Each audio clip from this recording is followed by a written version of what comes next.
आप सबों को मसीह में नमस्कार। हमारे इस चैनल में आप सबका हार्दिक स्वागत है। पिछले वीडियो में हमने देखा था कि व्यवस्था खत्म नहीं हुई है, तो कौन सी व्यवस्था क्रूस काट पर खत्म हो गई।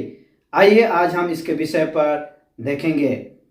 इस विषय को समझने के लिए पहले हमें यह जानना होगा कि बाइबल दो अलग अलग व्यवस्थाओं की बात करती है। पहला नैतिक व्यवस्था, दूसरा विधि व्यवस्था। आज हम दोनों व्यवस्थाओं के उद्देश्य को समझेंगे। पहला नैतिक व्यवस्था। नैतिक व्यवस्था को खुद परमेश्वर ने अपनी उंगली से पत्थर की पट्टियों पर लिखी। विधि व्यवस्था मूसा ने लिखी और यह मसीह के आने तक एक छाया थी। ये दोनों व्यवस्थाएं अपने उद्देश्य, स्रोत और अवधि में अलग हैं। पहला हम देखेंगे नैतिक व्यवस्था। परमेश्वर ने स्वयं इसे अपने हाथों से लिखा। निर्गमन 31 अध्याय का 18 में कहता है, जब परमेश्वर मूसा से सीनै पर्वत पर ऐसी बातें कर चुका, तब परमेश्वर ने उसको अपनी उंगली से लिखी हुई साक्षी देने वाली पत्थर की दोनों तख्तियां दी। यह व्यवस्था किसी इंसान ने नहीं लिखी, यह परमेश्वर ने लिखा। यह परमेश्वर का सीधा और स्थायी नैतिक मानदंड है। नैतिक व्यवस्था स्थायी है, स्थिर है। मत्ती 5 अध्याय का 17 से 18 में प्रभु यीशु मसीह कहते हैं, यह न समझो कि मैं व्यवस्था या भविष्यद्वक्ताओं की पुस्तकों को लोप करने आया हूं। लोप करने नहीं, परंतु पूरा करने आया हूं। क्योंकि मैं तुमसे सच कहता हूं कि जब तक आकाश और पृथ्वी टल ना जाए, तब तक व्यवस्था से एक मात्रा या बिंदु भी बिना पूरा हुए नहीं टलेगा। और रोमी का किताब में 3 अध्याय के 31 में पौलुस कहता है, तो क्या हम व्यवस्था को विश्वास के द्वारा व्यर्थ ठहराते हैं? कदापि नहीं, वरन व्यवस्था को स्थिर करते हैं। सबोपदेशक 12 अध्याय का 13 में कहता है, सब कुछ सुना गया, अंत की बात यह है कि परमेश्वर का भय मान और उसकी आज्ञाओं का पालन कर, क्योंकि मनुष्य का संपूर्ण कर्तव्य यही है कि परमेश्वर का आज्ञाओं का पालन कर। नैतिक व्यवस्था पाप को परिभाषित करती है। पाप क्या है? पहला यूहन्ना 3 अध्याय का 4 में कहता है, जो कोई पाप करता है वह व्यवस्था का विरोध करता है और पाप तो व्यवस्था का विरोध है। अगर नैतिक व्यवस्था समाप्त हो गई होती तो पाप भी समाप्त हो जाता और हमें उद्धार की आवश्यकता ही नहीं होती। अगर नैतिक व्यवस्था समाप्त हो गई होती तो हमें उद्धार की आवश्यकता ही नहीं होती, क्योंकि पाप ही नहीं रहता तो फिर उद्धार हमें कैसे मिल सकता था। यह नैतिक व्यवस्था समाप्त नहीं हुई है। नैतिक व्यवस्था का उद्देश्य क्या है? नैतिक व्यवस्था का उद्देश्य परमेश्वर के चरित्र को प्रतिबिंब करना। परमेश्वर अपने चरित्र को दिखाता है कि परमेश्वर कौन है और मनुष्य जाति को परमेश्वर से किस तरीके से पेश आना चाहिए। नैतिक व्यवस्था मानव जीवन का नैतिक आधार है और नैतिक व्यवस्था शब्द को शामिल करती है। विश्राम दिन भी नैतिक व्यवस्था में शामिल है और ये हमेशा हमेशा स्थायी रहेगा, हमेशा हमेशा कायम रहेगा। दूसरा अब हम देखेंगे विधि व्यवस्था क्या थी। विधि व्यवस्था मुख्य रूप से लय व्यवस्था, गिनती और व्यवस्था विवरण की पुस्तक में पाई जाती है। इसमें क्या शामिल था? इसमें पशु बलिदान, त्योहार, शुद्धिकरण की विधियां, याजक और तंबू की सेवाएं, हर त्योहारों में शबत भी आता था और नए चांद का पर्व, फसह का पर्व, प्रायश्चित का दिन, ये सारे विधियां इसमें शामिल थी। इन सब का उद्देश्य स्पष्ट था कि भविष्य में आने वाले मसीह की ओर संकेत करना और इन्हें छाया कहा जाता है। विधि व्यवस्था को छाया कहा जाता है। इब्रानियों की किताब 10 अध्याय का 1 पद में बोलता है, क्योंकि व्यवस्था जिसमें आने वाली अच्छी वस्तुओं का प्रतिबिंब है पर उनका असली रूप नहीं, इसलिए उन एक ही प्रकार के बलिदानों के द्वारा जो प्रतिवर्ष अचूक चढ़ाए जाते हैं पास आने वाले के लिए कदापि सिद्ध नहीं कर सकती। ये साल में एक बार आता था ये बलिदान और ये त्योहार और ये विधियां थी जो प्रभु यीशु मसीह को आने वाली के प्रतीक के रूप में दिखा रही थी। कुलुस्सियों की किताब 2 अध्याय का 17 में कहता है, क्योंकि ये सब आने वाली बातों की छाया है पर मूल वस्तुएं मसीह की है। ये जो त्योहार बलिदान जो इस्राएली लोग पुराने नियम में ये रीति रिवाजों को कर रहे थे, मंदिर की सेवकाई में, ये सब चीज प्रभु यीशु मसीह के आने का छाया थी। ये प्रभु यीशु मसीह को दिखा रही थी कि प्रभु यीशु मसीह एक दिन इस पृथ्वी पर आएंगे और मनुष्य जाति के लिए बलिदान होंगी। विधि व्यवस्था क्रूस पर क्यों समाप्त हुई?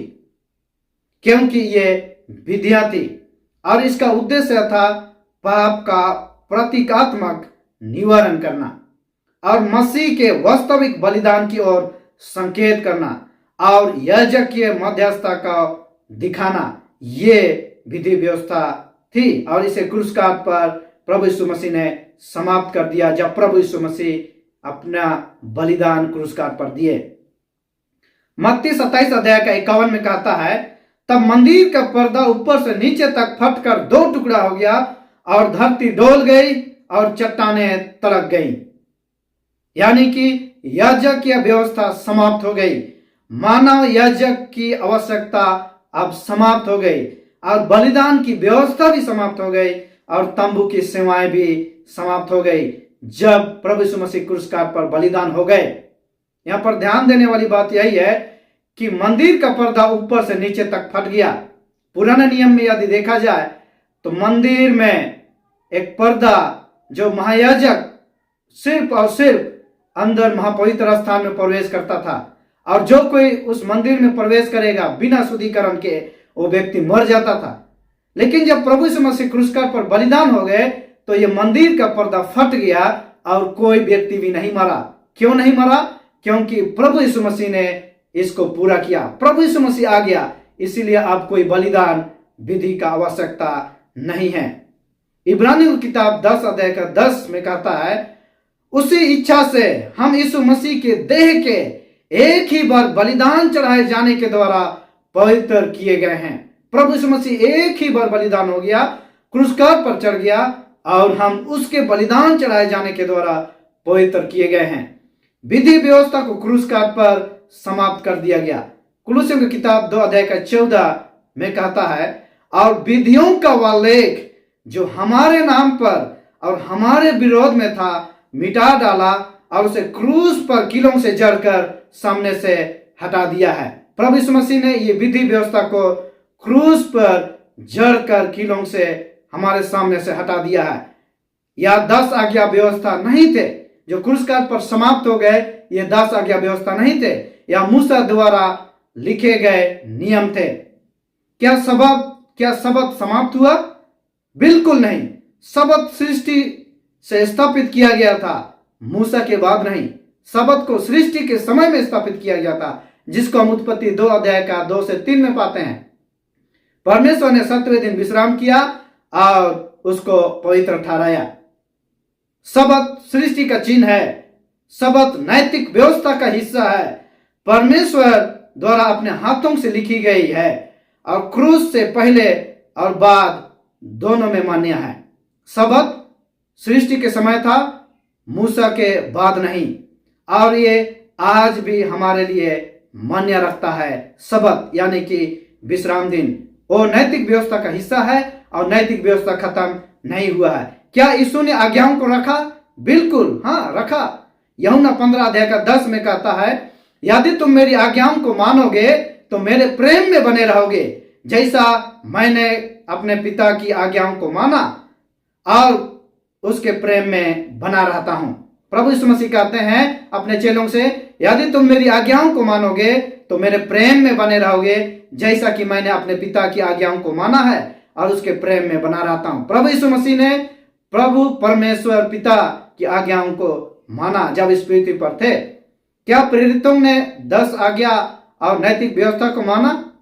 पौलुस रोमियो का किताब 7 अध्याय का 12 में कहता है, इसीलिए व्यवस्था पवित्र है और आज्ञा पवित्र, धर्मी और अच्छी है। यूहन्ना कहता है, पहला यूहन्ना 2 अध्याय का 3 और 4 में, यदि हम उसकी आज्ञाओं को मानेंगे तो इससे हम जान लेंगे कि हम उसे जान गए हैं। जो कोई यह कहता है मैं उसे जान गया हूं और उसकी आज्ञाओं को नहीं मानता, वह झूठा है और उसमें सत्य नहीं। जो कोई कहते हैं कि मैं प्रभु यीशु मसीह को जान गया लेकिन उसकी आज्ञाओं को नहीं मानता, वह झूठा है और उसमें सत्य नहीं, क्योंकि ये पवित्र है, ये व्यवस्था पवित्र है और धर्मी और अच्छी है। विधि व्यवस्था छाया थी और अस्थायी थी। जब तक प्रभु यीशु मसीह इस पृथ्वी पर नहीं आया तब तक के लिए विधि व्यवस्था थी और यीशु ने इसे क्रूस काट पर समाप्त कर दिया, जो कि बलिदान, तंबू की सेवाएं और इसमें त्योहार थी। नैतिक व्यवस्था जो कि 10 आज्ञा व्यवस्था है, परमेश्वर ने अपने हाथों से लिखी और सदा के लिए स्थापित है और क्रूस काट पर इसे समाप्त नहीं किया गया है। ये नैतिक व्यवस्था आज भी मनुष्य जाति के लिए लागू है। क्रूस ने विधि व्यवस्था को खत्म कर दिया। प्रभु यीशु मसीह ने क्रूस काट पर विधि व्यवस्था को समाप्त कर दिया, लेकिन नैतिक व्यवस्था अभी भी कायम है। मेरे प्यारे भाइयों एवं बहनों, आज आपको और मुझे ये समझना और जानना बहुत जरूरी है। क्रूस काट पर विधि व्यवस्था को समाप्त कर दिया गया, ना कि नैतिक व्यवस्था जो 10 आज्ञा व्यवस्था है। और आज ये 10 आज्ञा व्यवस्था हम सब मनुष्य जाति के लिए आज भी लागू है, क्योंकि ये नैतिक व्यवस्था पवित्र है और धर्मी है और अच्छी है। और यदि हम प्रभु यीशु मसीह को जान गए हैं तो हमें उसकी आज्ञाओं को मानना है। और यदि हम उसको जानते हैं, सिर्फ जानने से नहीं होगा, हमें उसकी आज्ञाओं को मानना है, क्योंकि ये हमारे पापों को दिखाता है। तो मेरे प्यारे भाइयों एवं बहनों, क्रूस काट पर विधि व्यवस्था को समाप्त कर दिया गया।